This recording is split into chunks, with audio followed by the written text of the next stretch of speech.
I know some people think that the desire to make the clothes of the past is an attempt to live in those times or embody the values of the past. It's not. Not for me, anyway. For me, it's an attempt to touch what's timeless. By being a time traveller and by living a travelling life right now as well, I get to strip away the influence and the conditioning of any particular place or time and try to feel the essence of what's real and true for me. I get to discover who I really am, what is common to all circumstances, no matter where or when we are. So I've been sewing for most of my life. From the beginning, it was all about the clothes from the past and the skilled hands that made them before mass production came along. I was so frustrated by shopping for clothes off a rack in a store with 10 identical garments in standard sizes. It just seemed so inadequate. My grandmothers and great-grandmothers could make whatever clothes they wanted and express themselves however they wished, and that sounded like a lot more fun than picking a bit of polyester off a rack. I just took it a big step further. So I tend to get hooked by very big projects.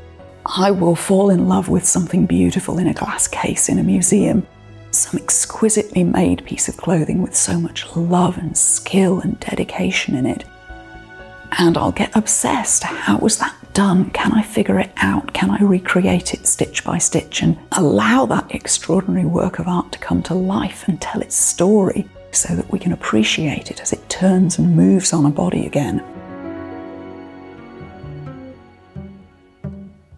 My current project is a very striking velvet evening coat that was made by the bespoke dressmaking department at a London department store called Marshall & Snellgrove around 1895 or 1900. It's an iconic piece because it's very beautiful, but also because it so clearly reflects the influence of the European arts and crafts movement. It has this big medieval style collar, and it's covered in dramatic sprays of flowers, probably sweet cicely or cow parsley. And they're hand embroidered, all of them, in yellow and green silk with petals made of white felt in individual little flowers. In the 1880s, William Morris and other English artists like him rejected the way that the machine was beginning to dominate British design, and in response they attempted to preserve traditional design and handmade craftsmanship, creating the arts and crafts style.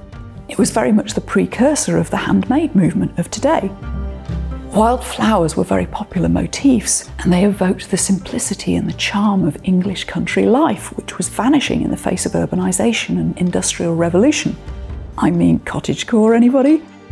So this was a movement that influenced art and design across the board, from jewellery to architecture. And the so-called aesthetic dress of the 1870s echoed this arts and crafts ideal by rejecting the fancy, upholstered, quick-changing look of women's fashion of the time and going for a sort of timeless fantasy medieval look.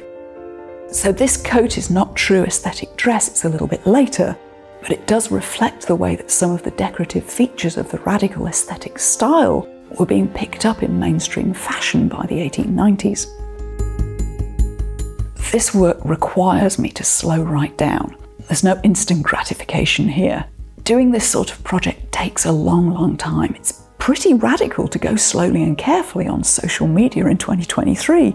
But I think so many of us with real lives and jobs and families are doing projects that take us a long time, whether they're big or small projects. And I think it's healthy to normalise that. I've recently given up my home and most of my possessions. My traditional sewing room is gone, but I've taken it on the road with me in spirit.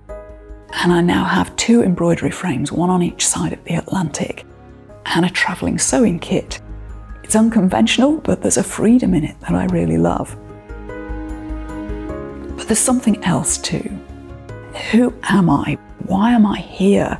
How do I express myself in any of these places or times? These are questions that hide in the cracks of our everyday lives. For many people, they only usually come up in times of trial or loss. But when you have the courage to deliberately disrupt your daily reality, whether that's by travelling through time or space, or just by going within to rest in your creativity, shutting out the world's constant distractions and really listening to your inner voice, then you get to listen for your own truth, the unique truth that lives inside each of us and is the only route to knowing and fully expressing who you really are. That's what I'm really up to here, and I hope you'll come with me on this extraordinary journey.